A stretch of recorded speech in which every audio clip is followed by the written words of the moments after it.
All right. Well, I think we can go ahead and get started.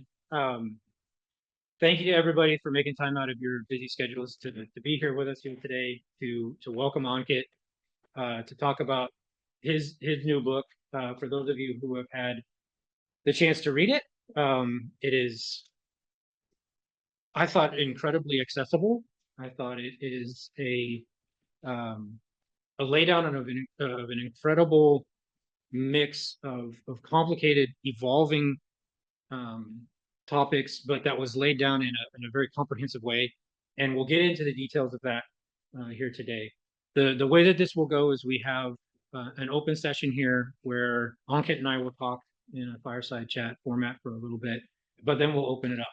And we want to make it so that you guys can ask the questions that you've come with. So please do be thinking about that as we dig into it. And then and as everyone is aware, we're actually live streaming at the same time. So just um, Ankit is, for those of you who don't know his background, is the Stanton Senior Fellow in the Nuclear Policy Program at the Carnegie Endowment for International Peace in Washington, D.C. As the bio goes, a frequent expert commentator in print and broadcast media around the world in nuclear policy and defense matters. He's consulted for the United Nations in New York and Geneva. His analysis has been sought by Strategic Command, Space Command, Indo-Pacific Command, and he is an all-around pretty awesome human being on top of all of that. We'll dig into the questions in a second. I'm going to turn to Ankit to have him kind of frame up what the book gets after. But I think what's really critical about this at this juncture, right, is for the longest time, well, it seemed like quite a while, nuclear weapons were really not at the forefront of international security conversations. That has fundamentally shifted. And there are so many different reasons as to why, and Ankit has gone into great detail as to what those moving parts really look like, right? The fracturing of international arms control regimes, the arising impact and potential impact of technologies, and really, I think maybe one of the challenging pieces that we should dig into in more detail here today, this three-peer on near-peer problem and what that means for nuclear deterrence. So we'll dig into a lot of these pieces here today, but why don't we go ahead and kick things off, and Ankit, I could turn to you and have you kind of give a snapshot from your perspective. Why write this now?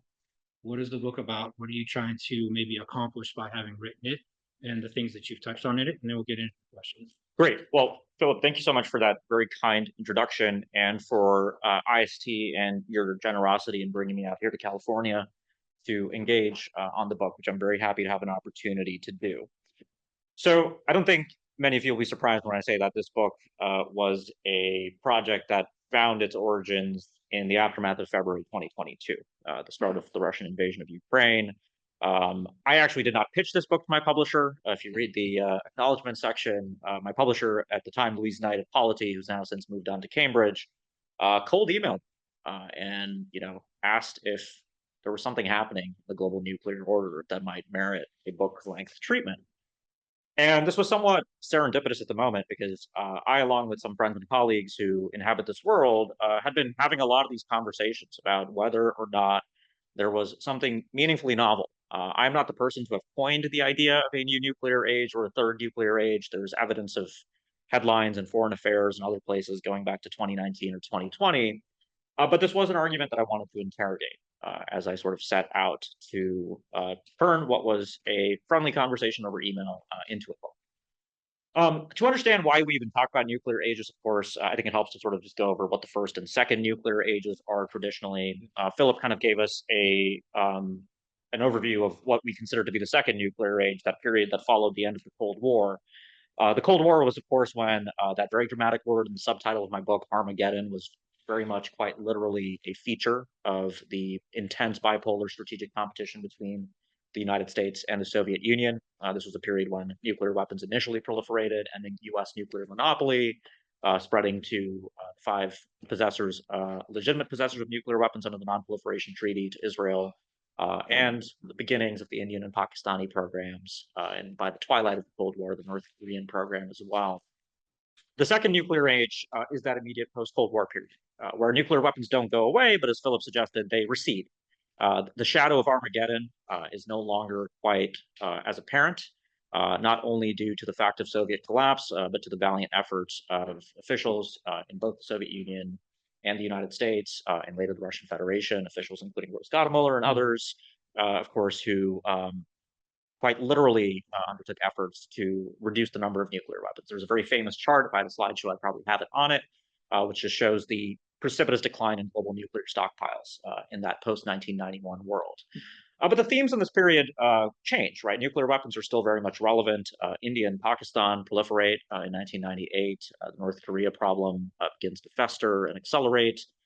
By the early 2000s, the North Korea picture changes quite dramatically. In 2006, the North Koreans test a nuclear weapon. You have a conventional war between India and Pakistan in 1999. Here, I'll just offer a side note. My personal interest in this work actually comes from the fact that I lived in India in 1998. So I'm a millennial, and I moved to the United States later in life. And for most people my age, 9/11 was the formative national security moment that sort of defined the way in which they thought about matters of security and defense. For me, it was Cargill. And so I remember as a child somewhat worrying about nuclear escalation before I knew what the word escalation was. And so that is, I think, something of a unique perspective that I've had in sort of the work that I do. But by the time we got to the latter half of the 2010s, I think a lot of the sources of malaise in the second nuclear age, including, I would argue, the initial signs of some of the malaise in the arms control regime following the US withdrawal from the ABM Treaty in 2002, the Anti-Ballistic Missile Treaty, which was a watershed during the Cold War, I would argue, that fundamentally allowed for greater progress between the United States and the Soviet Union on strategic stability. Beyond that moment, you started to see, of course, not only the nuclear environment grow a little bit more challenging, but most fundamentally, the return of competitive dynamics between the great powers. There's really four pillars to the book. That is the first one. I think that is the core of why we are now back at this moment when nuclear weapons are at the center of international statecraft. We unfortunately now inhabit a world where conventional war between the great powers who possess nuclear weapons is more likely, and conventional war is most likely to be the antecedent to the use of nuclear weapons, the threat of use of nuclear weapons. And so that's quite simply why the return of intense superpower dynamics needs to be understood when we talk about this new nuclear age.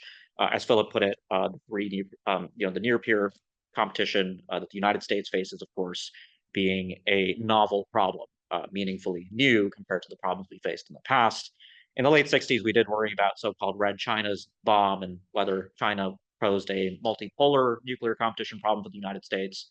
But Mao's China and Xi Jinping's China today are very different problems, not comparable in the class of threat they present to the United States and US allies. The second pillar of the book is precisely what we were talking about earlier, the regression that we've seen in the global nuclear war. The regression on many fronts in arms control, in the non-proliferation regime, and many of the strictures that govern the use of the permissibility of nuclear threat making, all the way to the spread of potential nuclear technologies. Fortunately, we haven't seen nuclear weapons spread beyond North Korea to this point. We still just have a planet with 9 nuclear possessors, but this is something that could change with time. And one of the things that is, again, meaningfully new, although not really, because it is the return of an old problem from the first nuclear age, is the growing risk that US allies are increasingly more skittish about the spread, about US security assurances, and as a result, allied proliferation, which is a problem the United States dealt with considerably during the Cold War, but didn't notably in the post-Cold War environment, has now started to return to the fore. The third one, which of course can be of great interest here today, is technological flux. I point out that this is an endemic feature of the nuclear age since 1945. The space age, the nuclear age, the missile age, the information age, these all roughly begin within a 10 to 15, 20-year period. And we can essentially think about the role of technological change as something that requires constant tending by the states that possess nuclear weapons.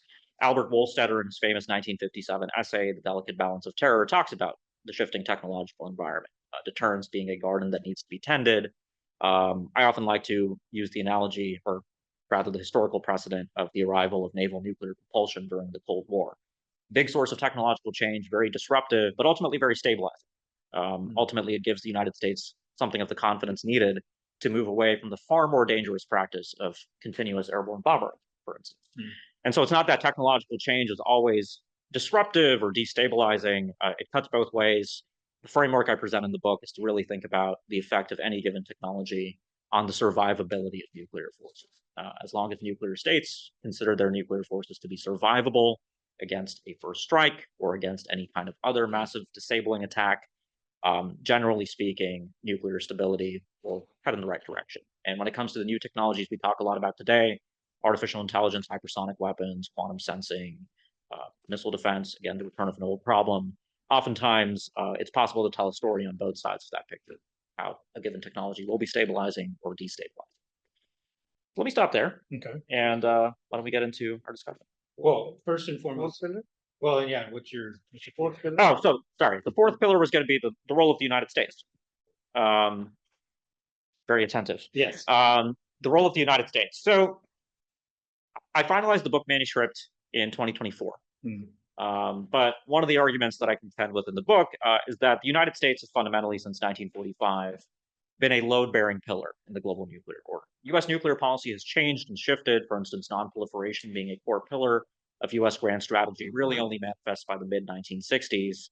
But one of the fundamental shifts that we're now dealing with, and this gets back to the problem of U.S. allies feeling discomfited by this particular moment, is that the United States is fundamentally asking some very difficult questions about its own nuclear forces going forward, the role that the country wants to play in the world, the extent to which the United States wants to tolerate the costs of extending both conventional and nuclear deterrence across continents to Europe and to East Asia. And that, too, I think, is a central theme in the book that appears throughout.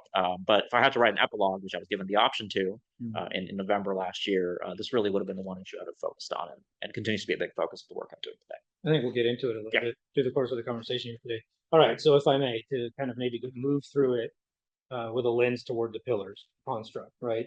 Beginning with this, for those who aren't in the room.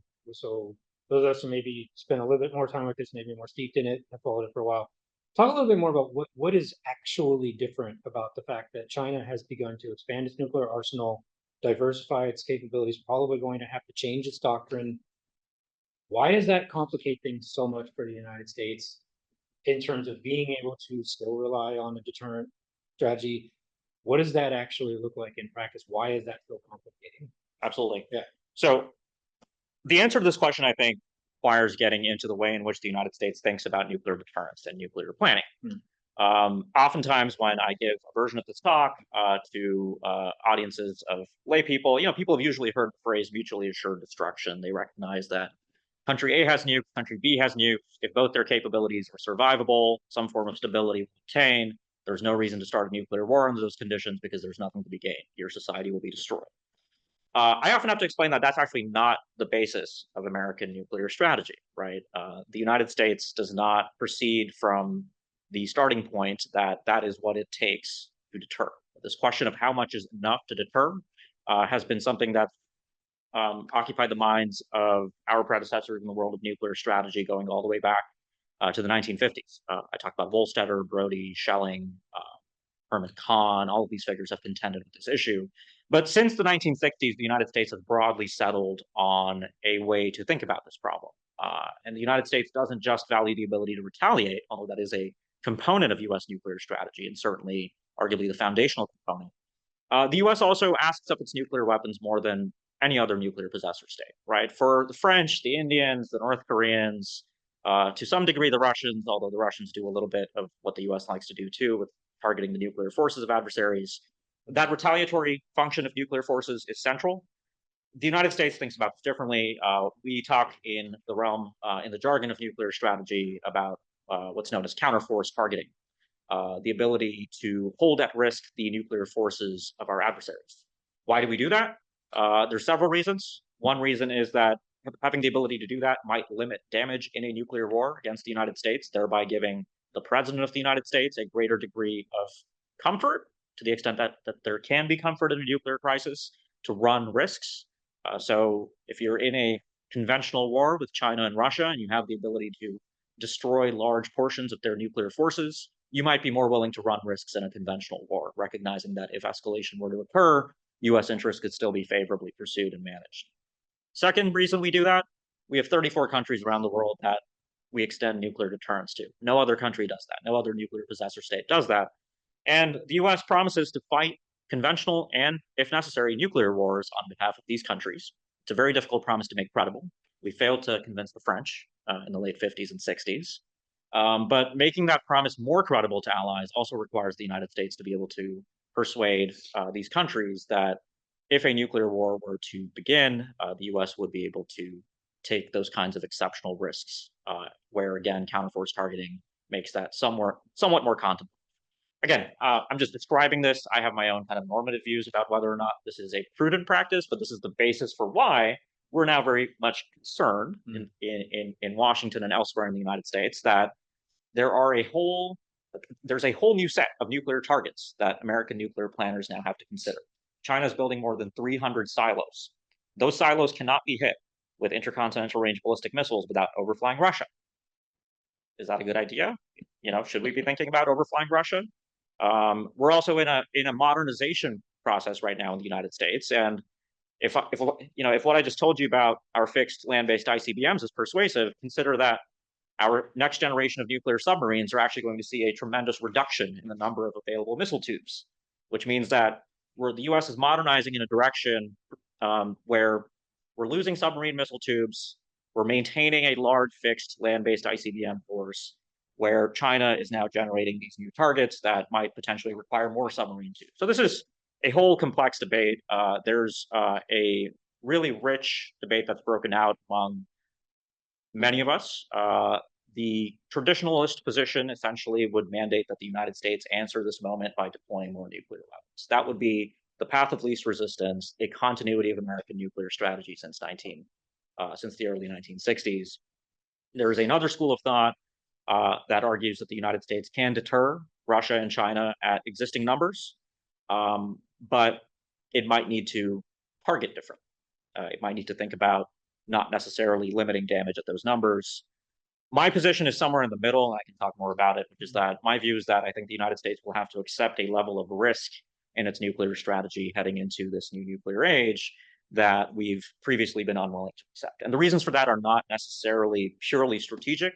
They're also a recognition of the fact that acute resource constraints in the United States, the state of our nuclear enterprise, the state of our defense industrial base, the fact that the United States shouldn't want to get into a competitive arms race with Russia and China because, unlike during the Cold War, we're not very well positioned to competitively arms race.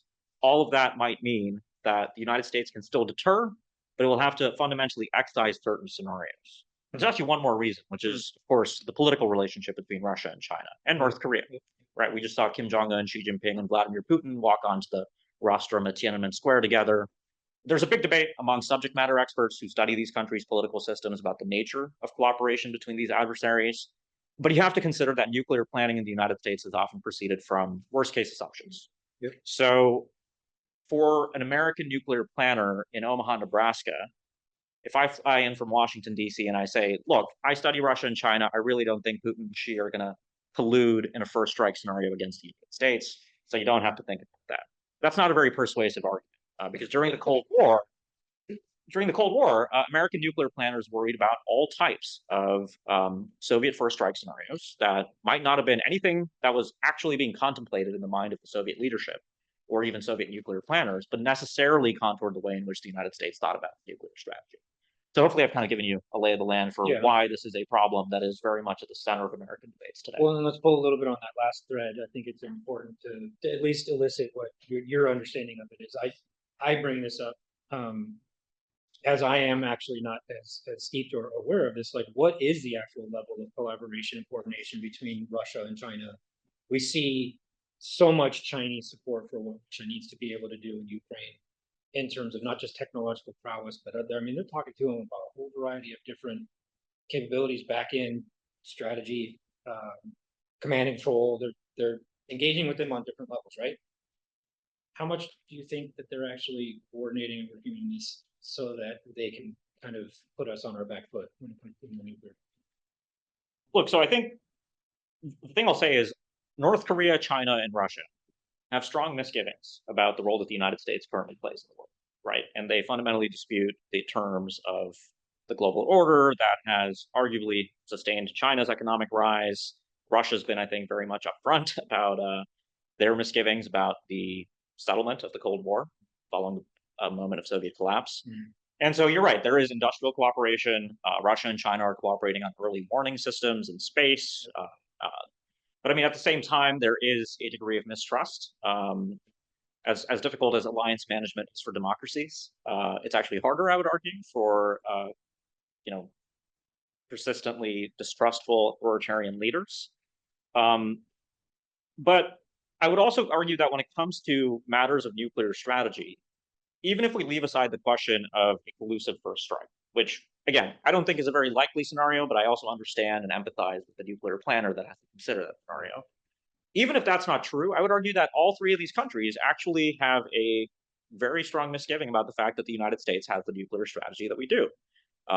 If you look at, and, I mean, I travel for, well, before I was sanctioned and banned from Russia, I would talk to my Russian counterparts, and I still talk to my Chinese counterparts. I don't talk to North Koreans because they don't really have counterparts there. But the question they would always ask is, why does the United States seek what they sometimes call primacy or absolute security with its nuclear strategy? Why doesn't the United States fundamentally just focus on survivable, secure second strike capabilities, focused on retaliation? The world would be so much more stable. Relationships between our countries would be more stable. We would get to a place where maybe we could do things like arms control, not necessarily with the Chinese necessarily, but for the Russians, that's been a big complaint, particularly since the U.S. withdrew from the anti-ballistic missile treaty. And for all the reasons I just explained, the U.S. essentially is not in a position to do that. And you could tell a story that a lot of what is happening now between those three countries in the nuclear realm is partly about compelling the United States into a position where we recognize that if we are to sustain the status quo nuclear strategy we've had since 1960, the investments that we would have to make in a golden dome, in modernization, in the development of potentially new warheads and delivery systems, in deploying additional nuclear weapons, will be so costly that the alternative of an adjustment to our strategy will look more favorable. I don't think that's going to work, and that's part of the reason I'm rather pessimistic about this three-way arms race getting worse before it gets better. But this is also, I think, attributable to what we just see publicly from a lot of these countries as well. In China, there's a big emphasis on the concept of mutual vulnerability. The Chinese, insofar as there are conversations about strategic stability, this is a core focus. The North Koreans have their own terms for this. Equilibrium of force, balance of power is what they call it, but it's essentially the same idea, some type of mutual vulnerability relationship with the United States, which, nobody in the United States is really ready to accept that with North Korea at the moment. And so that's why I think we're at this place where the U.S. will likely respond, and we are already responding. We're on the verge of the end of the New START treaty next February. We're pursuing a Golden Dome, more ambitious in scope than President Reagan's Star Wars initiative in many ways. And all of this is going to, I think, provide kindling for a pretty intense three-way arms race with the North Koreans on the side. So maybe folks will have more questions for Ankit on this piece of it. Maybe we can move on a little bit. The Golden Dome piece, I think, is very interesting as well, right? Just having been recently in China, one of the things that I heard from folks was, if you do this, you're forcing our hand. There are things we're going to have to do that we would really prefer to not have to do. But if you continue to pursue this strategy, we're going to have to continue to expand in more ways than we wanted to. There's all of this interplay between these various factors, right? Where to pivot to. So maybe talk a little bit about in the book how you go into all of these various flashpoints around the world. So again, thinking about this first pillar, with those flashpoints in mind, one of the things that I think folks will typically turn to is like, what's the most volatile? Where is it going to go wrong first? I was actually curious if you could flip that a little bit and think a little bit about, with the flashpoints that we see today, maybe where are there ones where there's opportunities, right? So we talk a lot about kind of the morose end of this, right? You do such a good job of painting such a clear picture of everything in the book, and yet it stayed somewhat optimistic, which I give you kudos for. It's such a bleak picture, and yet it's still very thought-meaning optimistic. But with the flashpoints, where are in the mix of all of these various flashpoints, are there opportunities maybe that folks should be thinking about? Do you mean opportunities for kind of external intervention to improve the management of risks, or kind of for the protagonists themselves to? The protagonists themselves. Okay. Like where do you see there might be? Yeah. Yeah. That's interesting, actually, Yeah. because in a way, I could tell you. I mean, I could tell you a story that really starts with the Korean Peninsula, Okay. which is perhaps surprising because the North Koreans are not picking up the phone to talk to anybody at the moment. Um, but look, the North Korea problem, I argue in a lot of my work, has moved on from being a non-proliferation problem to being a problem fundamentally of deterrence.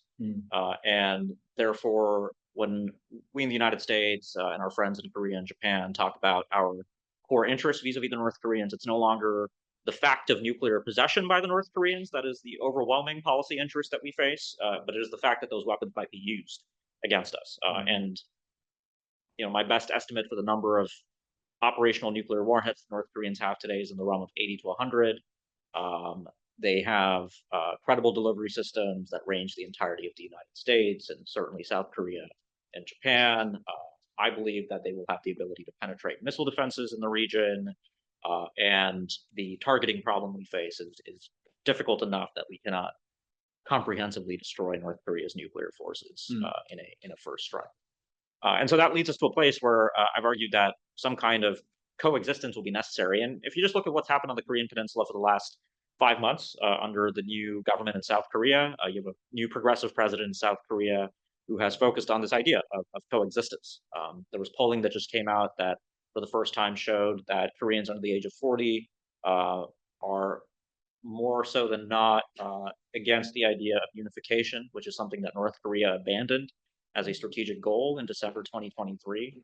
So this actually sets up the potential for, in the next few years, the establishment of some kind of a new modus vivendi with the North Koreans. I think what makes that more challenging, of course, is what we were just talking about. North Korea is very much casting its lot with Vladimir Putin and Xi Jinping. But we also have a president in the United States who's very interested in engaging the North Koreans. If there were to be a breakthrough, I would expect it to potentially come next year. The North Koreans are wrapping up a period of military modernization on their own. They're about to head into a ninth party Congress in January that could give an opportunity for Kim Jong-un to offer to establish some kind of new relationship with the United States. Whether, there's a debate about whether this would be prudent. I could also argue that, from the perspective of US core strategic interests in the Indo-Pacific, where many are concerned primarily about China, about deterring a war over Taiwan, we have a strong interest in putting a lid on the North Korea problem. If we cannot eliminate the problem, we can't denuclearize them or disarm them, it does still suit our interests to make sure that some modicum of stability, some guardrails on the situation on the Korean Peninsula are in place, even while Kim Jong-un possesses nuclear weapons. Right. So with that potential optimism and hope on the Korean Peninsula, maybe turning a little bit to a bit of a darker potential prospect. In the book, you talk a lot about the receding regimes, right? The collapse of a lot of the arrangements that have been in place. The NPT being one of the longest standing and probably the most successful that's still out there. A lot of nations have held back. I wanted to kind of pin you down on this. As we see things evolving internationally right now, how many states should we expect potentially to move toward nuclear capability in the coming years? Talk about the 3 near peer problem. Things get a lot more complicated when we have a world with a whole lot more nations with nuclear weapons. What's your outlook on where things are headed in that regard? Yeah, proliferation. So let me start with the allies, and then I'll talk about Iran and the Middle East more generally. And the allies are high in my mind. I just got back from over the last 4 weeks. I've been in London, Paris, Berlin, and in July I was in Seoul and Tokyo. So many conversations around the role of the United States fundamentally. So since about the mid 1960s, under the Johnson administration, the US has prioritized nonproliferation as a core pillar of its grand strategy. And what that meant was that the alliances that the United States possessed, primarily the transatlantic alliance, but also the alliances with South Korea and Japan and Australia, came to be seen as a core enabler of nonproliferation during the Cold War. In the 1970s, the South Koreans tried to pursue nuclear weapons, primarily out of the concern that the U.S. might withdraw troops. And so U.S. assurances, the ability to assure non-nuclear allies that they don't need nuclear weapons of their own because the United States will defend them. This has been something that American diplomats and defense planners have managed for decades. It's a very difficult problem. It's I would argue, impossible to actually completely and 100% assure an ally that the United States will be there in a moment where those allies might see a reason for nuclear weapons to come into play on their behalf. But the U.S. has broadly been successful, particularly in the more benign post-Cold War security environment, doing that. So today we have a perfect storm. We have a threat environment that's growing a lot worse, right? South Koreans are looking at North Korea building tactical nuclear weapons. The Poles are looking at Russian non-strategic nuclear weapons pouring into Belarus. All of the allies in East Asia are worried about a war over Taiwan. And at precisely this moment, within the United States, we have a president and many of his core advisors that arguably see non-treaty allies like Qatar, Argentina, and maybe the Saudis as more deserving of American deference and defense than treaty allies. I was in Korea the day the Hyundai ice raid happened. I mean, there is a level of anger and fear and humiliation fundamentally among many of our treaty allies that's very difficult for them to handle for reasons of domestic politics. And what's unusual is that usually when allies were unhappy, the community of strategic security experts or even government officials you might talk to would be pretty optimistic. And they'd say, well, this moment is difficult, but we'll get through it. That's not really the case anymore. I think for many of, I think systemically from the top down, within governments, within expert communities in allied countries, there is a hard conversation about what do we do if this is the direction of American drift. And many of these allies also don't see this as a problem that ends with a change of administration in the United States. For Europe in particular, I think there's a sense that a younger generation of American foreign policy thinkers see the world very differently than the post-Second World War generation of American national security thinkers who viewed the world, when they thought about the world, they looked out east from the United States, they thought across the Atlantic. We're here in California. Now they argue that Americans are fundamentally thinking trans-Pacific and thinking about China, where the global center of gravity is shifting from the North Atlantic during the Cold War.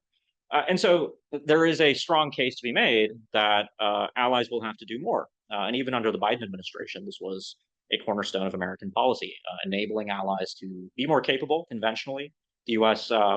Changed policy on things like missile proliferation, slacked on export controls to an extent to allow for greater technology transfers to allies. So what I think is going to happen with the allies in particular is not that they're going to proliferate. I'm not a fatalist about allied proliferation. I still think proliferation is a path sought with so many risks and uncertainties that and expense that all else being equal, allies will grit their teeth and accept the anxiety and humiliation of this moment to try and cope with the United States. That's very difficult to cope with. But in the meantime, allies are going to invest and they're going to control the things that they can control: conventional defense and deterrence. And for the countries that can manage it, Germany, Japan, South Korea, countries with nuclear latency, the ability to put in place the kinds of industrial practices and research and development programs that, if the day ever came where the United States fundamentally abrogated its treaty commitments, I think those states are going to do precisely that. And that is going to be the way that I think avoids some of the more onerous costs that come with proliferation. Because frankly speaking, the non-proliferation regime has been successful in creating a norm against the spread of nuclear weapons and imposing legal constraints against nuclear proliferation. But latency is going to be the way in which they cope with that. All right, Iran. Yeah. So Iran, the Iran situation has changed a lot since I published this book, but it was a trajectory that, frankly speaking, I think was foreseeable. So I am of the view that the probability of Iran seeking a nuclear weapon will increase substantially after this supreme leader dies. And I would also argue that I think the NPT can survive a nuclear Iran. The NPT can limp along if the Iranians choose to go nuclear. I don't think that's true, by the way, if a South Korea or Japan or a country in good standing in the West were to build nuclear weapons. Yeah. The big question about Iran is what are the follow-on consequences in the Middle East? We have a Saudi crown prince who's repeatedly stated that Saudi Arabia would seek nuclear weapons if Iran were to proliferate. We have In the recent. I was about to, yeah, the Pakistanis are now getting into the non-proliferation game potentially with extended deterrence. I'm trying to provoke you. But for those of you who don't know, Pakistan and Saudi Arabia just concluded a defense treaty, which was unexpected, although it's been something that's been debated for a long time. The precise timing of that was certainly not something I foresaw. But dynamics in the Middle East could very much get extremely complicated in a way that would amplify nuclear dangers. Multiple centers of nuclear decision making in the Middle East, with Pakistan now entangling in a way what had been a India-specific nuclear capability to the defense of Saudi Arabia.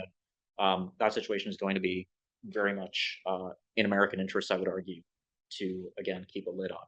Dicey. Those Stratcom planners' lives just got, it would get all that much more complicated, right? Well, yeah, I mean, the allegation that Pakistan is building an ICBM earlier this year. All right, that was something the Biden administration alleged right before leaving office. So, yeah, multipolarity. All right, so folks, be thinking about your questions to come back to Ankit on these things. Let's move to kind of some of the other pillar pieces. Technology played a fundamental role in the book. One of the things you alluded to, which I think is entirely apt, right, is novel technological development is nothing new, right? This is transpired over the decades, and nuclear planners and strategists have had to cope with this for forever. What's different now? And is it different now? I remember doing work with CGSR a couple of years back and having this debate. Does AI mean anything for strategic stability? Fundamentally, right? Maybe changes some things on the margins, but at the core of it, really, like at the end of the day, has anything fundamental really changed as a result of these technological developments? How do you see it? How did you write about it in the book? What further thoughts do you have on it? Yes, when I was writing the book, I actually, let me start with AI specifically, because obviously it's a huge area of interest at the moment. If you look at a lot of what is said among people who are thinking about the implications of exquisite artificial intelligence for nuclear stability, a lot of it looks very similar to what people were saying about the advent of computation and its effects on military science more fundamentally, right? This idea that computers could be programmed to solve classes of problems that human beings were unable to do very effectively. I mean, the U.S. Air Force was funding a lot of research into this as early as the late 1950s, and there was already anxiety about whether computation would make bombers very easy to locate, or if it would exquisitely empower air defense capabilities. I mean, things that never really came to pass during the Cold War, but intellectually it was the same level of concern. Now with AI, we are in a place where, depending on who you talk to, the trajectory of development is either exponential or logarithmic, right? This is one of the great unsettled conversations around the trajectory of the current class of large language models, including if they'll be able to scale past the current tether that exists between the ability for the AI systems to fuse data and produce outputs and the computational resources that go into that. But at the end of the day, while AI might make it much more likely for a given state, particularly the United States, right? We talked about counterforce. The U.S. has a very strong interest in diminishing that condition of uncertainty that exists in a nuclear crisis to be able to locate what we used to call during the Cold War strategic relocatable targets, submarines, mobile missile launchers. If AI makes that more feasible for the United States, which has the ability to deploy and launch low-cost sensors into space that can, like hyperspectral sensors, optical sensors, undersea sensors capable of detecting magnetic anomalies, then there is a story I can tell you here today about how nuclear deterrence as we know it will end, right? And the seas will be transparent, and the forests in the Russian tundra will be transparent. I'm not quite persuaded that that's the future we're necessarily heading into. And there are reasons for that. There are fundamental classes of computational problems that are not easily solvable, even given arbitrarily large amounts of computation. And on the flip side, defenders also have an opportunity to rely on artificial intelligence to enable their operations. My friend at the RAND Corporation, Ed Geist, coined a great phrase for this, what he calls fog of war machines. This idea of military deception, camouflage, concealment, all benefiting from adversarial AI systems deployed in other nuclear states. And I think this picture, I kind of painted the two extremes for the hiders and the finders, but that's a version of, I think, how this is likely to play out in practice. Again, I'm agnostic on the kind of logarithmic versus exponential question, but um, and then there's the question about, of course, general intelligence or super intelligence and the implications therein, recursively improving AI systems and what that might mean. The implications for AI, by the way, for adaptive planning in a conventional war, right? We have, and I think that's actually absolutely going to happen. That militaries will rely on AI assistance in adapting military plans to real world constraints, which is something that's very difficult to do. Adaptive planning is inherently challenging. So all of that is there. And then there's the relationship between political decision makers to their technologies. So the problem of AI facilitating decision support, which I know you've done a lot of thinking of around at IST. That again, I think is very likely to happen, but implications for nuclear stability will depend again on the inputs there, the reliability to keep your data unpoisoned, et cetera, et cetera. Okay, so kind of TBD. TBD, but worthy of inquiry. I mean, this is absolutely similar to, I certainly don't dismiss the importance of thinking about this set of problems, because the other thing that we learn from Cold War history, our relationship with the North Koreans, I mean, even the last 20 years of missile defense debates between Americans, Russians, and Chinese, is that the actual observable effects of a technology in the real world matter less than the expectations of what that technology might be able to accomplish. So I would actually argue that, the United States put out an executive order in January 2025 announcing a Iron Dome for America, later Golden Dome for America.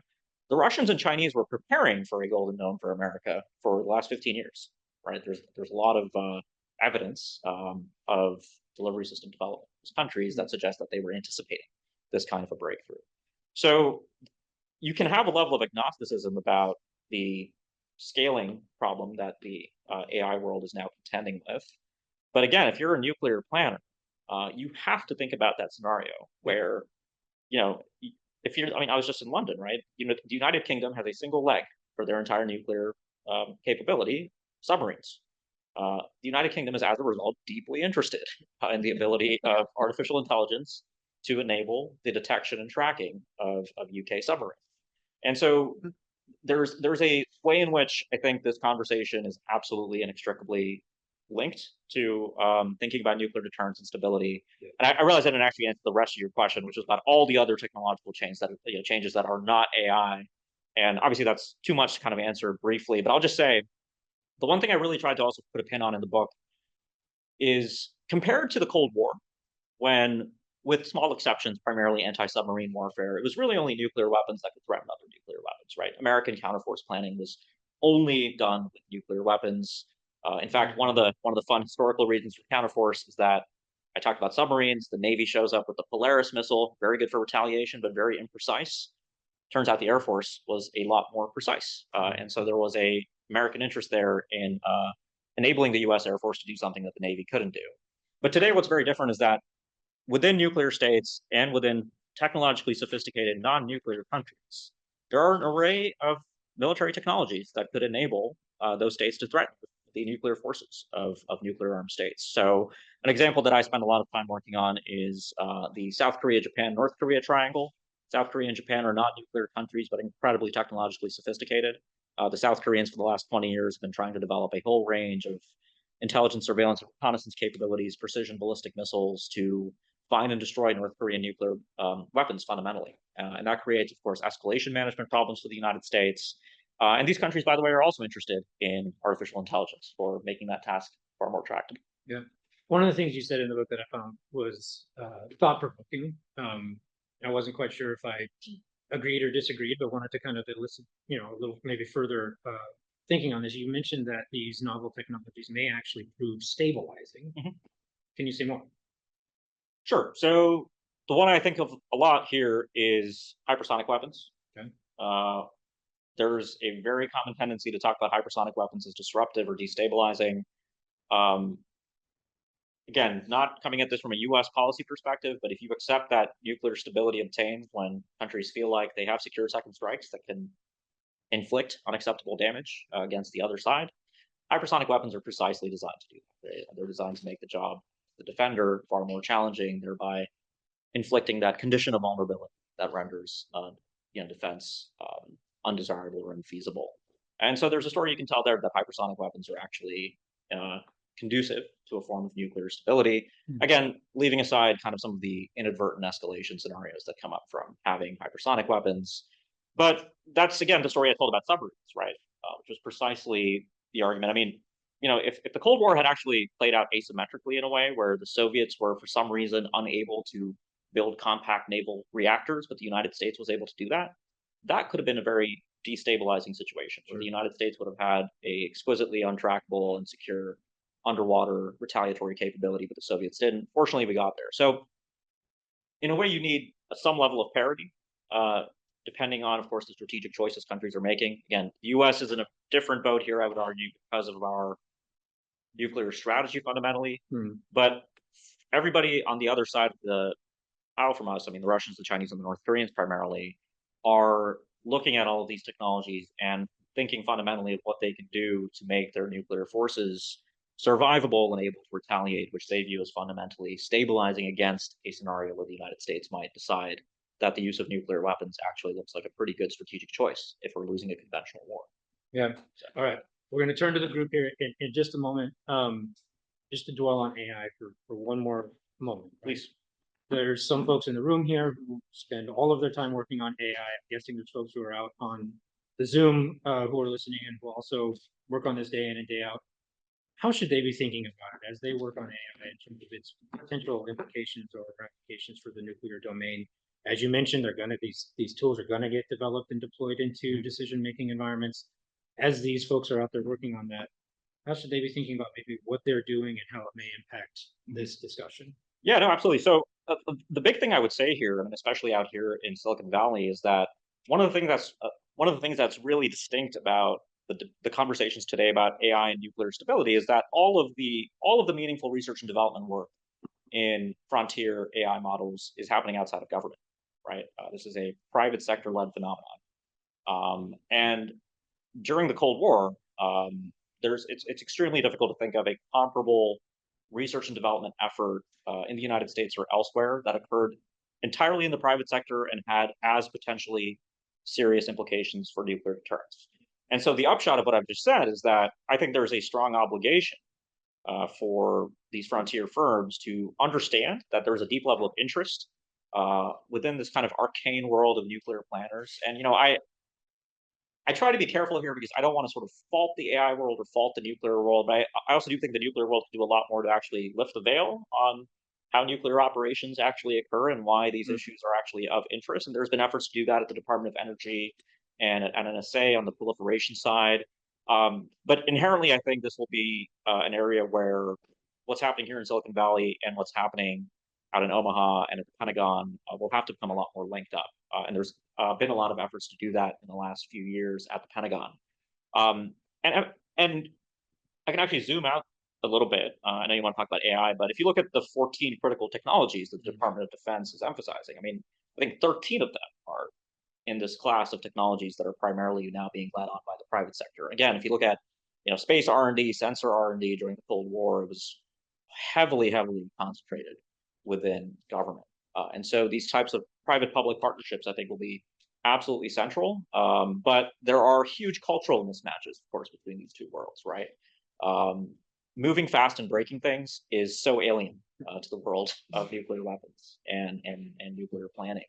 And so there's... And hopefully it stays. Yes. And unless you're a hypersonic glide vehicle, in which case one of these but that, bridging those cultural divides will, I think, ultimately need people who work on AI all day and hopefully, take an interest in these issues.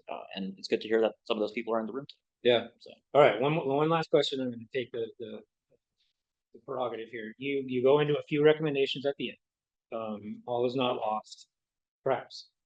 Which of those do you think maybe you would point to that have maybe the greatest chance of gaining some traction? By way of example, you throw out maybe Washington could push for an agreement for non-use of offensive cyber within command and control. Probably not going to happen. What seeing that this administration is very keen on offensive cyber, probably just going to cut that piece off. Out of your kind of list, what were the ones that you felt maybe could gain the necessary traction here in the near term? Yeah, so the one I'd probably emphasize at this particular moment, because you're absolutely right about the cyber thing. I mean, I still think it's a good idea, but but what is politically tractable? I think small c conservatism is useful at this moment, right? One of the benefits of having lived through 2 nuclear ages is that we have some wisdom, we have institutions, we have norms. One of the important norms that there's a lot of anxiety about right now is the norm against nuclear testing. Sure. Explosive testing, specifically full yield testing to develop and refine new warhead designs. I would argue that of all of the nuclear possessor states, the United States has the strongest interest in sustaining this norm. We've done more nuclear tests than any other country. We have the most data. We have the most advanced nuclear warhead designs as a result. And at a moment when the U.S. is anxious about qualitative improvements in the nuclear arsenals of other countries, it would be very foolish to abandon this norm. And so there has been talk within both the second Trump administration and the first Trump administration about resuming explosive testing. But again, there's no strategic case to do so. And actually, because there's so much to lose, I would argue, and actually, non-testing does put some important guardrails on the types of nuclear arms racing that can realistically occur. I mean, there are claims that China has been doing nuclear tests that we don't consider to be compliant with the United States' own zero yield standard to probably design nuclear warheads that are capable of being mated onto hypersonic glide vehicles, which China, with their 46 tests of data, probably didn't have a good understanding of. But there would be so much more to lose. And so that's one of the pretty easy recommendations, which is I think a lot of these recommendations that I think are tractable today are about not doing X instead of being proactive and doing arms control, putting out these kind of CBMs on AI and cyber. But I also emphasize at the end of the book that we're at this really interesting moment where we're in this interregnum, I think, between what was the golden era of arms control and what will necessarily be, I think, another period of arms control. Because frankly, I actually don't think nuclear deterrence over a long enough timeline without any means of arms control or risk reduction or stability is just far too dangerous. And I think that was the conclusion from the Cold War. So my view is that at some point in the United States, we will have leadership interested in meaningful, verifiable, modifiable arms control. We will have counterparties that will decide that the arms race has reached a point where their interest in continuing is also limited. Mutual interest being the most necessary condition for arms control. And so one of the big reasons I wrote this book is, I hope that somebody that's currently, young and thoughtful and doesn't know what to do with their life decides that this can be something that they can devote their lives to. Because ultimately, it might take 15 or 20 years, but we're going to need more roast on, right? And it's going to be, I think, incumbent on governments, civil society, philanthropists to make that possible longer term. So, all right. So, thank you for the conversation. Let's open it up, though, to what I think is actually a pretty phenomenal group of people here in the room. Rose. Thanks. This was a super conversation between you two, and I really, really appreciate it. I wanted to make 2 quick comments, and then I've got 2 questions. I admit I'm taking advantage of this opportunity of sitting in the front. But 2 quick comments. First of all, I agree with what you had to say about latency, but it is going to be, I would say, facilitated by the revolution in nuclear energy that's occurring as well. So that will help everybody, to kind of get a leg up on the latency problem, especially pursuing some new reactor designs and that type of thing. It will help at a minimum with developing the nuclear workforce in each of those countries, which would be necessary for an eventual program. I hope we never get to that point of proliferation, but that's just a quick point. And the second thing is, I want to just boost NATO for the moment, because I do think the NATO member states outside of the United States have been taking responsible actions over really the last 6-7 years to boost their ability to participate in the extended nuclear deterrent mission. When I was at NATO as Deputy Secretary General, there were still arguments about whether they would acquire the F-35 and certify it for dual capable missions. The Germans were very resistant.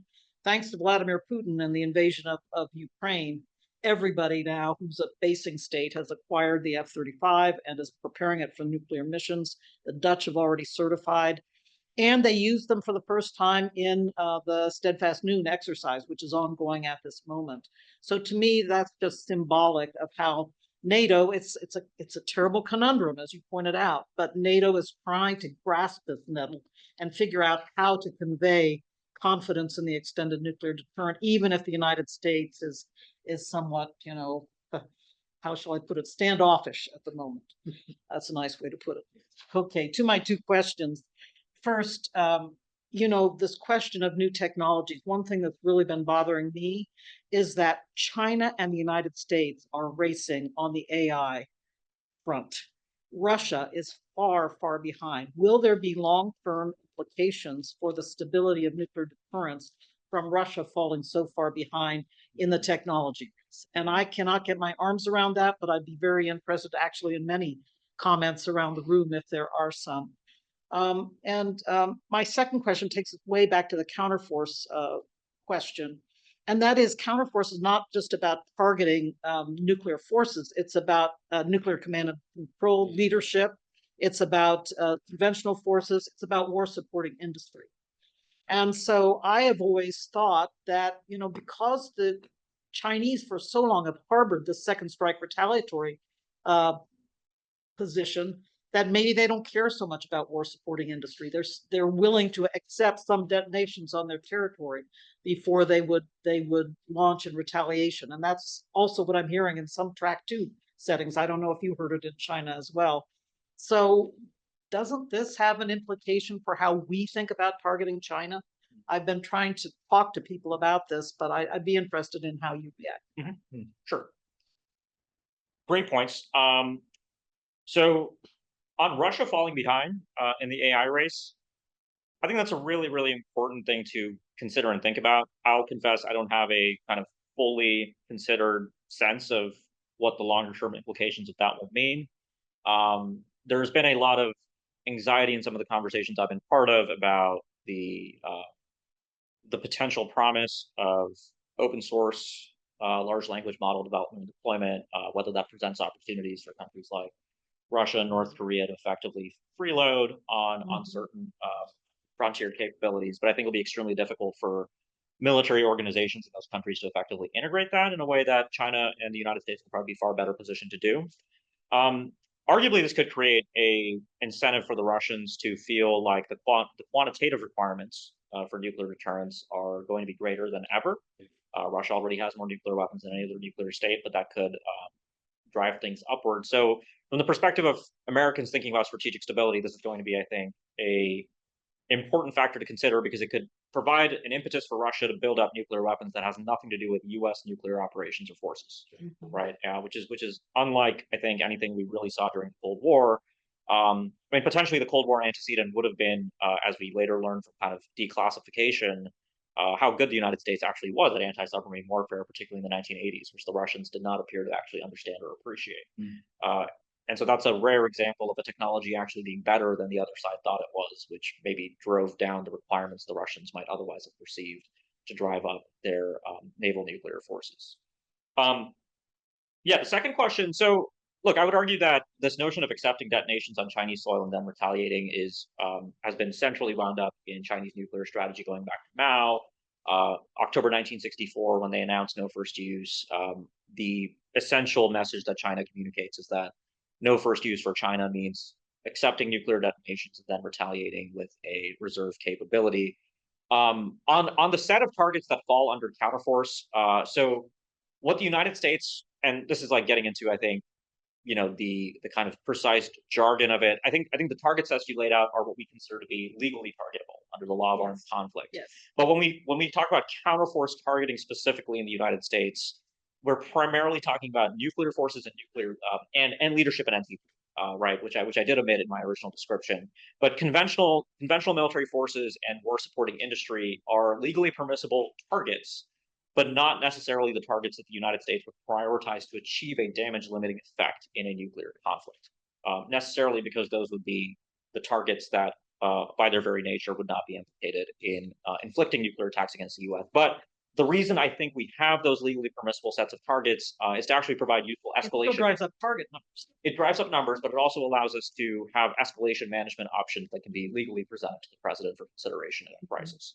But I think the important thing you're getting at in your question, Rose, is ultimately what deters, right? And this is, what deters the adversary. And I'm of the belief that for many of these states, they value their nuclear forces.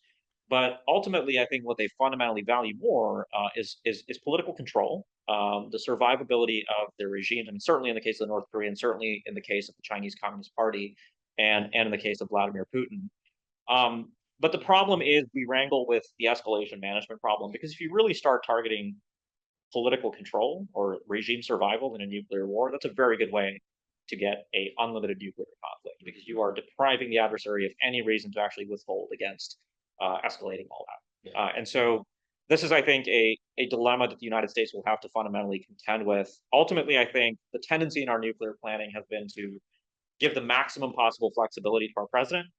And so by planning for that kind of higher end nuclear counterforce scenario against Russia and China simultaneously, all of these other targeting scenarios and planning scenarios will essentially be, by definition, available to the president with a larger, more diverse force. Now, that's not my recommended path of action. I just think that that's likely the direction we're heading in, given the established tendency in American nuclear strategy. Yeah, but that's why I'm raising these questions, because I think that at the fundamental core of it, we have to think about ways to drive target numbers down.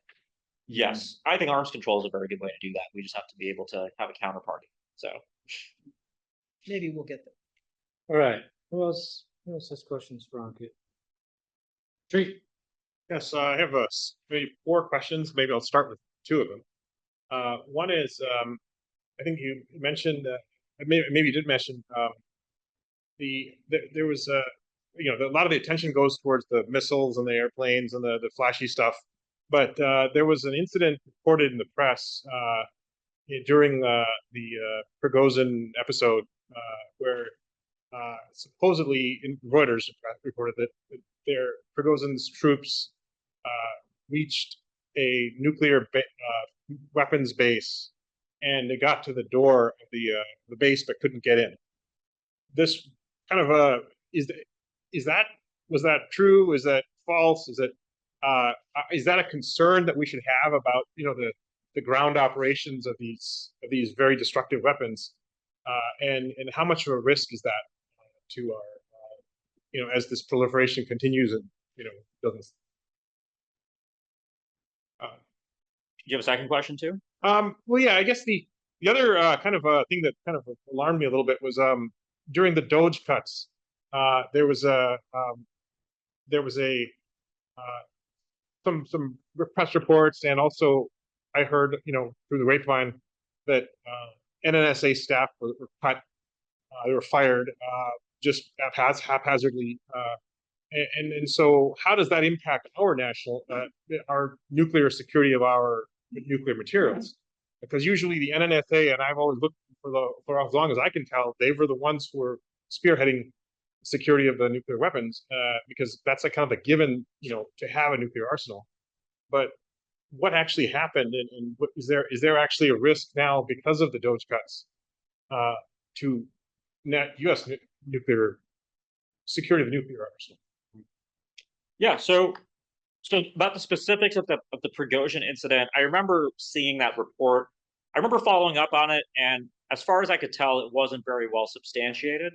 It's possible that something like that took place, but the Russians actually do take the internal security of their non-strategic nuclear weapon storage facilities extremely seriously, and we actually have a good understanding of this because we helped them get good at it in the 90s. But and that gets back to cooperative threat reduction and this problem that I think has been central to arguably like the second nuclear age era, when the U.S. worried about this not only in the former Soviet Union but later in Pakistan with the security of nuclear weapons and warheads in a country with persistent problems with non-state groups.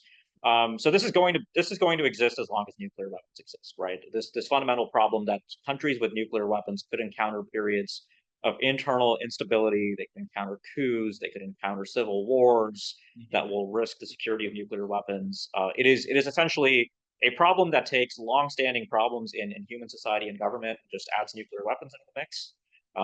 And it's something that the U.S. has given a lot of thought to, right? NNSA, DOE give a lot of thought to these types of problems. There's been efforts to increase technical collaboration with these states to help them understand how to practice things, practice best practices that will allow for these types of incidents, if they should occur, to prevent the incursion into perimeters.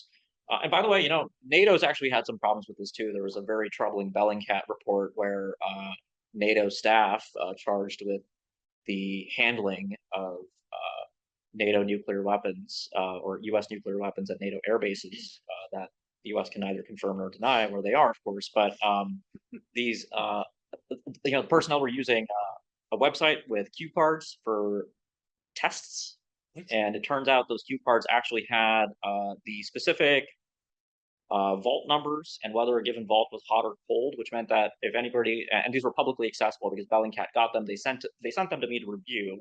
And I said, yes, this looks authentic, but please don't publish this, because essentially it would have allowed anybody in the NATO states that host U.S. nuclear weapons to identify specific hot nuclear vaults with actual B-61 nuclear weapons.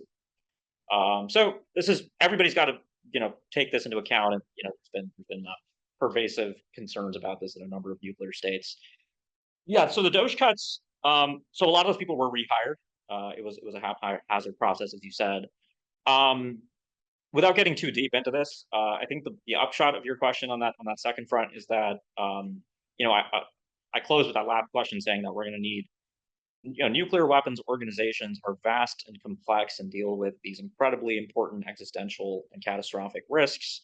You will need people to ultimately see a desirable career working in these establishments. If we do think that having nuclear deterrence that is safe, effective, and reliable is important for the United States and for other countries. I would argue that within the U.S. government, a lot of what's happened in the last 9 months in particular has made that a lot more difficult to sort of get a new generation of folks that are interested in the scientific, technical, and engineering problems that come with managing and sustaining nuclear weapons to see this as a desirable environment to work in, especially when there might be more lucrative opportunities in private industry that might, be entirely without some of these more haphazard problems that we've kind of run into. So that's something I worry about longer term. There is this problem of an irreversible exodus of talent from the U.S. system that will be very difficult to reconstitute overnight. Right. Yes, please. Yeah, thank you for being here to speak with us. Over the last couple of years, it seems that there's been this shift in narrative in the punditry class and also in the kind of political discussions that are held among non-experts that not all nuclear weapons are the same, that you have tactical nukes that can be used strategically in small areas, can be compartmentalized. As many of us know, these strategic tactical nukes are actually quite impactful. I believe they have a higher detonation and destructive capability than the bombs that were dropped on Nagasaki and Hiroshima. So this is really pernicious to me because when it comes to, for example, the recent attacks on the Russian nuclear triad, specifically the bombers that were outside, that were, complying with the Open Skies Treaty, Vladimir Putin, and there have been volumes written about this, trying to speculate what's going on there. He diminished those attacks to the point of being more terrorist attacks that don't cross the red lines, that don't necessarily necessitate a response from the Russian side. So given that, Vladimir Putin or other actors can be viewed as being weak or perhaps strategically restrained, this opens the door for tactical nuclear attacks to potentially happen or to be used as a deterrence in the Middle East, in Eastern Europe, or in Asia. So given that the punditry and political class seems to have run away with this concept as, kind of a easy fix solution for either attacking or defensive purposes, how do the analysts view the use of tactical nukes? Are they really compartmentalized, and are they like one-offs, or do they really open Pandora's box to the precipice of Armageddon? Mm-hmm. Yeah, that's a good question. It's part of actually a major research project we have ongoing at Carnegie right now, which is understanding escalation management within a nuclear war, and whether actually having access to a wide variety of yields and delivery systems meaningfully affects the ways in which political leaders see nuclear weapons as more useful. I mean, this was something, Eisenhower and Dulles in the 50s. One of the big debates at the start of the nuclear age was, are nuclear weapons just another class of ordnance? We were doing firebombing and strategic bombing against large civilian targets during the Second World War. The first nuclear weapons were very high yield, but there's a quote, I forget, by Eisenhower, I think in 1955, where basically points out that if a nuclear weapon is the right tool for the job and its effects are contained, then it should be used like any other piece of ordnance. Ultimately, this is not what, right? We did not conventionalize nuclear weapons. The contemporary debate around this issue, I think, hinges around two questions. So the first question is, all nuclear weapons are strategic in the sense that they transform the nature of a conflict, right? A nuclear weapon is a very sharp and salient threshold that, when crossed, will communicate to belligerents that the nature of a war has fundamentally been transformed. There are other such constraints, I would argue, right? So in a great power war between the US and Russia, something that Washington pundits are concerned with now is coercive attacks on the homeland, non-nuclear attacks on the homeland. This would again be another threshold that would be crossed in a war with arguably different effects. But this is what I think strategic means at its core, and that's why we consider all nuclear weapons to be strategic. Tactical nuclear weapons, non-strategic nuclear weapons, there's no universal definition. The countries that field weapons in this class all have different ways of describing what they are. The characteristics sometimes include deliberately reduced range. In the US-Russia context, anything that was not a strategic weapon, i.e. capable of targeting homelands across the globe, was by definition a non-strategic weapon, for the purposes of arms control at least. But the North Koreans have their own definition. The Russians emphasize different characteristics as well, including yield. But the concern is that a limited use of a tactical nuclear weapon could appear more palatable to a political leader than going all in and using a large strategic nuclear weapon. It's entirely unclear that this is actually how leaders will think about nuclear war, right? And in the US, I think this is the dynamic that plays out between presidents and political leaders. One of the big problems we've had actually since the end of the Cold War is that when presidents are inaugurated in the United States, they receive a briefing at Blair House where they're told about their responsibility as commander-in-chief, the fact that they have the sole authority to release nuclear weapons. But presidents haven't, in the post-Cold War period, meaningfully sat in on nuclear war games or thought about the array of systems that are available for use in a nuclear war. But then, nuclear strategists and planners really think this stuff matters. And so it's actually a completely unresolved problem. I just don't think it really plays out in that way. So the bottom line here is the concern, I think, for the United States is that other countries will see these types of capabilities as being more useful. So I'll talk about North Korea because it's a case I know well. The North Koreans are building tactical nuclear weapons right now. This has been a big part of their ongoing modernization campaign. And it actually makes alliance conversations with South Korea very difficult because our declaratory policy is that if the North Koreans use any nuclear weapon, we're going to end the regime. But now if the North Koreans have, they claim to have an underwater autonomous nuclear torpedo. Well, I don't know what the yield on that thing is. They could use that against a target at sea, a naval target. And then that decision to go in and end the regime would actually be very undesirable because you have to manage escalation and the North Koreans could actually retaliate and do tremendous nuclear damage against you. So these are the types of dilemmas that I think these so-called non-strategic nuclear weapons are introducing. And then there's a whole other debate in South Asia that we can get into as well. On this particular point, I just wanted to extend that. You did mention about the challenges of arms control in this new age. Specifically, what you just mentioned in the end about lethal autonomous weapon systems or drones striking nuclear weapons and nuclear capability system and creating a kind of stability. How do you think is going to affect the existing doctrines? Something to what he alluded to, that when the bombers were struck and then you downplayed that, with usually drones. And this is proliferating everywhere, whether it's regional conflict, India, Pakistan, maybe elsewhere, Korean Peninsula, etc. How do you see that in the new? Yeah, Operation Spiderweb. Really remarkable. It was the largest confirmed loss of nuclear delivery systems in the history of the nuclear age, right? Which was the Ukrainian operation, right? So the Russian dual capable bombers were verifiably destroyed. There's never been a larger destruction of nuclear capable delivery systems since 1945, and this was a drone attack. that was staged from within Russia, right? And so really surprising, really unexpected, took the Ukrainians quite a bit of gumption and planning to pull off. How replicable is that in different contexts, I think is a really important, interesting question. I would suspect that countries like Pakistan and India will be a lot more concerned than, let's say, the United States. Conflict. Yeah, the US has been concerned about this, but it is primarily seen as a perimeter defense, short-range air defense problem, which is difficult.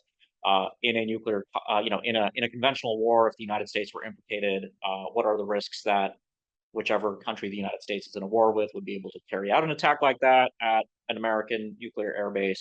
Odds are probably pretty low, but probably something the US wants to think about. Much bigger concern for other states. So again, I think this is going to be I think it has been a wake-up call for countries that are trying to secure nuclear weapon storage sites, dual capable delivery systems against these types of attacks. But I continue to be skeptical that what the Ukrainians did is going to be easy to execute, because ultimately these are extremely short-range drones. So again, India-Pakistan is different because the strategic depth is exceptionally limited, particularly for Pakistan vis-a-vis India.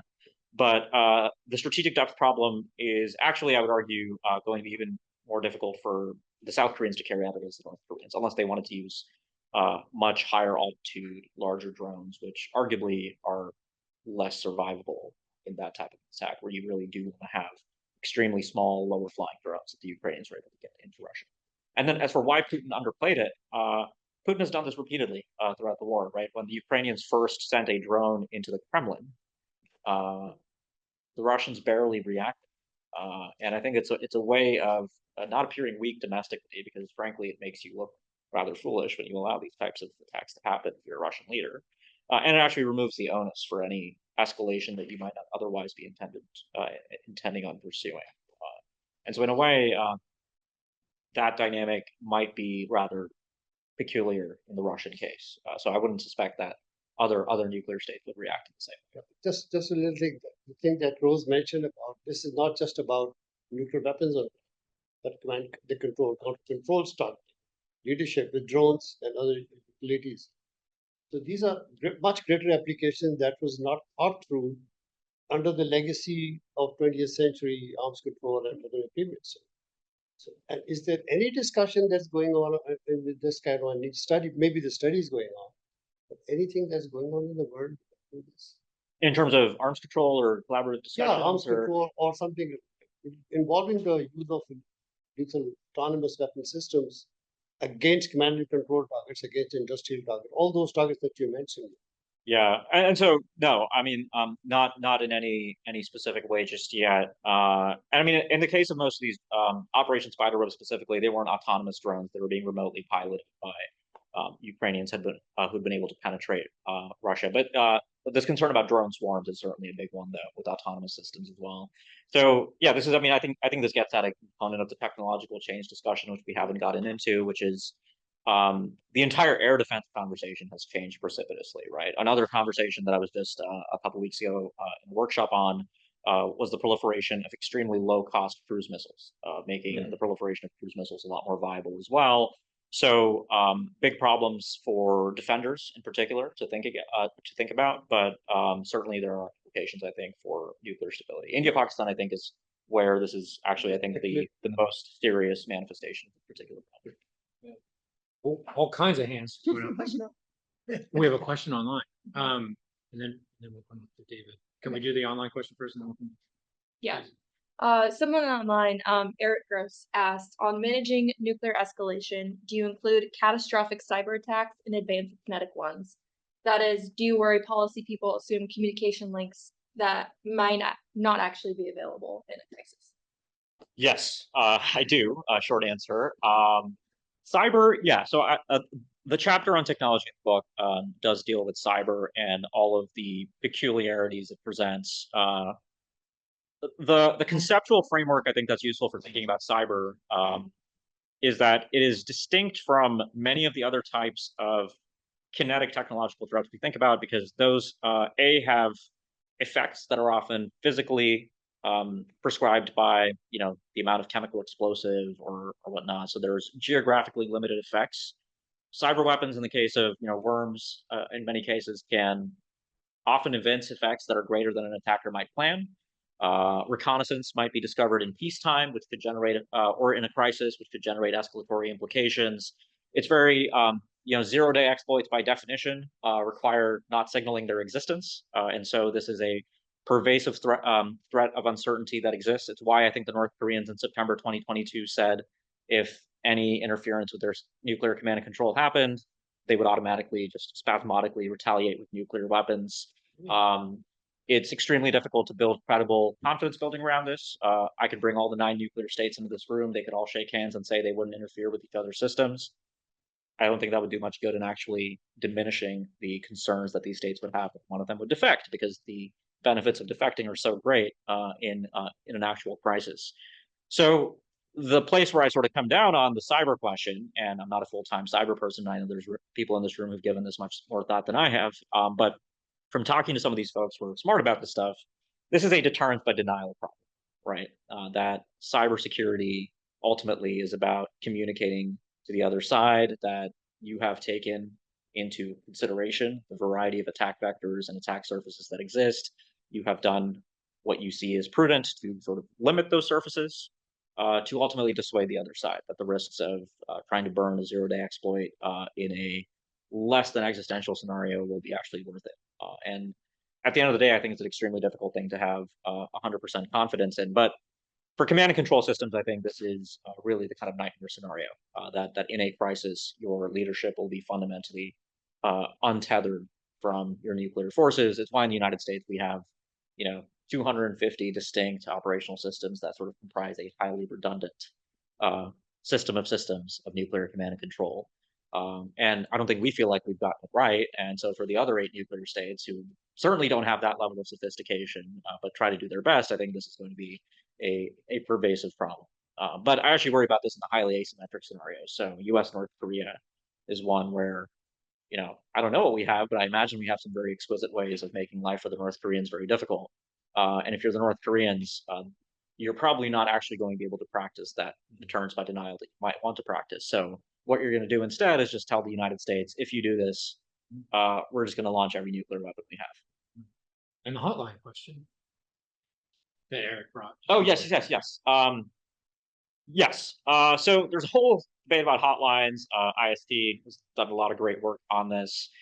Do hotlines actually work in a crisis? Are hotlines more prone to failing in a crisis when they're most needed? Are hotlines going to actually be picked up in a crisis and used? But I'll just kind of comment on this narrowly in the sense of a lot of the work I'm doing as part of that same project on nuclear escalation management. One of the problems we were starting to think about towards the end of the 1980s, Ash Carter, Desmond Ball, and others wrote on this, was the survivability of communications hotlines that often happen to be located in places where there are nuclear targets. And so there were plans, I think, towards the end of the Cold War to rectify this.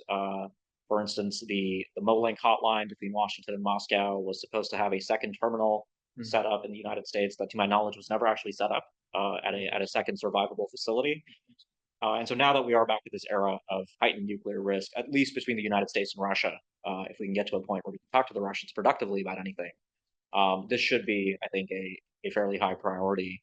But I would argue that hotlines are not only needed more universally among all the nuclear states, but I would even argue among many of the non-nuclear states and their nuclear adversaries. I mean, increasingly, when we look at what's been happening between Europe and Russia, non-nuclear Europe and Russia, and you have European states now thinking about acquiring deep precision strike capabilities, thinking about targeting Russian nuclear facilities in some cases. I think there will be a need to have as many modes of communication available, even if they remain imperfect at a time of crisis. I think it's the availability of hotlines that actually offers the greatest value, as I think India and Pakistan have reliably seen, albeit the political will to actually use the hotline, again, fluctuates. Never effective. Yeah. All right. So let's take the 2 last questions and then we'll try to wrap it up. Sure. Hi, David from the Machine Intelligence Research Institute. So maybe most people accept that U.S. nuclear weapons work to deter nuclear attacks in the United States. Maybe there's also conventional understanding that they work to deter certain other actions, like, for instance, a ground war in Europe at various points in the Cold War. Can you talk about the conditions for deterring other things in an asymmetric way using nuclear weapons? And in particular, could you apply them potentially to the development of technologies that the United States would perceive as dangerous or existentially dangerous, such as superintelligence? So it is extremely difficult to credibly threaten to use nuclear weapons first against a variety of events that you might consider to be deeply unpalatable for your national security interests. So the two scenarios you pointed out, I think, are the two big ones. I think nuclear weapons are very credibly threatened when the existence of your state is under risk, right? So that's kind of almost every nuclear doctrine in some shape or form alludes to existential scenarios for nuclear use. Other scenarios, it really depends on what key threshold you're sort of pointing to. So the specific example about potential use of nuclear weapons. So I mean, let me just paint a hypothetical. I don't know if you agree with this or not. It's 2028. The President of the United States receives exquisite intelligence that there is an underground data center in China that is about to host and bring online what the United States thinks is an artificial superintelligence system far in excess of anything available to the United States. Military planners tell the president that there is an option to destroy this data center. It will take China years to reconstitute this capability, but only a nuclear weapon can inflict damage against that target. Would the president consider the use of nuclear weapons in that scenario? Probably not, to my mind. I think there'd be a large array of options that would be seen as more favorable. What if the intelligence is wrong?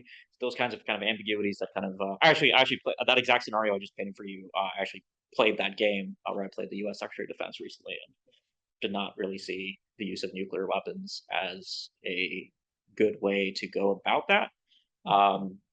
So I think that's generally, yeah. I think generally, my thinking on this, I think, I mean, this has been one of the big problems, that threatening the first use of nuclear weapons for anything other than highly existential type scenarios is very concerning. So, I mean, look, this ASI scenario that I just painted, the debate that sort of comes up in these games is, well, this is actually an existential threat to the survival of the United States, and therefore there is a compelling reason to start a nuclear war. I'm not persuaded by that in the slightest, but I think this will be one of those scenarios that I think people will take an interest in.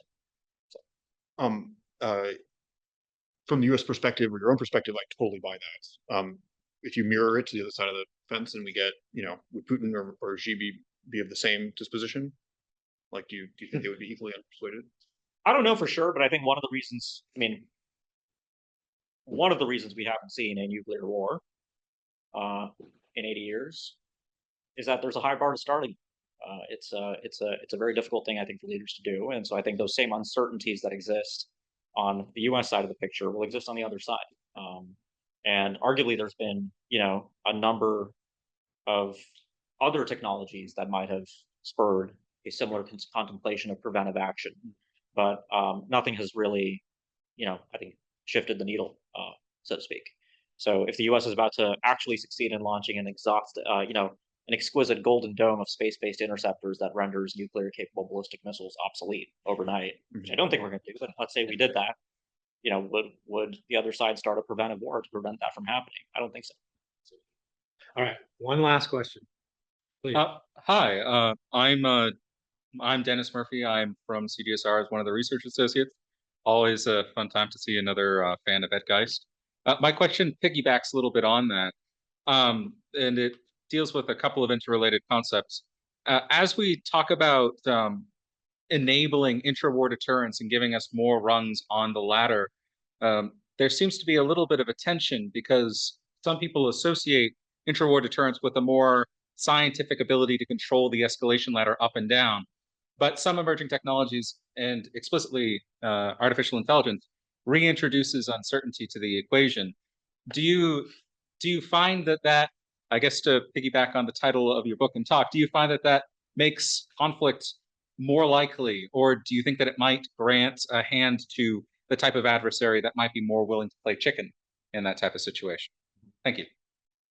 Yeah, so look, the first thing I'll say is all of us have fought the same number of nuclear wars, so we actually don't even know if intra-war deterrence in a nuclear war is possible.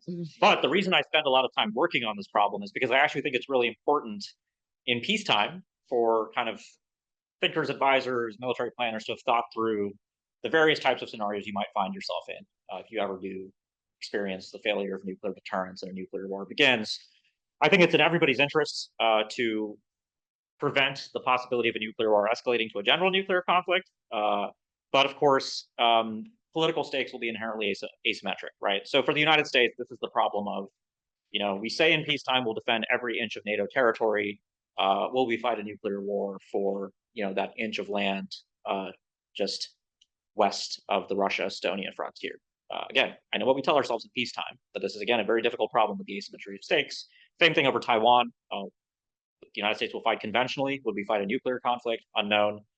And so you're right that this chicken problem exists, that when the stakes are asymmetric, and arguably they're not. I mean, arguably you could say that the cohesion of NATO and the sustainment of the US alliance system is so important to the United States that it's actually a greater interest than Russia has in retaking the Baltics, right? But with other types of scenarios, and particularly against technologically sophisticated adversaries like China, who I think see a very different kind of stake in unification across the Taiwan Strait, there is this problem where the US, I think, will be hard-pressed to see the first use of nuclear weapons as genuinely advancing the political stakes, even if it's a tactically prudent choice, right? So this is the difficult part. I mean, if we're in a place where the United States is devastated in the first moments of a conventional war, and the president is presented with an option for using nuclear weapons to revive the ability of the United States to fight in this conflict, even as that looks good, it might severely jeopardize the ability of the United States to prevail in that conflict because China will have better options, including non-nuclear options to follow on. So this actually gets at something we haven't talked about, which is, no first use in China, right? I mean, I see a lot of what's happening in China with the development of non-nuclear technologies is actually being designed precisely to force the United States into this conundrum, where China will actually be able to put the onus for nuclear escalation on the United States, understanding that most American presidents will be very unlikely to take that choice first up. So, yeah, lots of interesting stuff to drill into, especially at higher levels of violence in a nuclear war. All right. Well, first and foremost, thank you for being here. I think, in addition to the thanks for being here and to having the conversation with everybody, thank you for writing this. I think the comment you made about trying to engage a broader audience and to maybe even inspire more folks to get into this and to care about these issues, I couldn't be a bigger fan of that idea. So incredibly well done. It's a fantastic book. I highly recommend it to everybody. Pick up a copy. But thank you so much for what you're doing, Ankit, for being here today. Thank you for having me. Thank you to everybody online, and we can stop there. All right.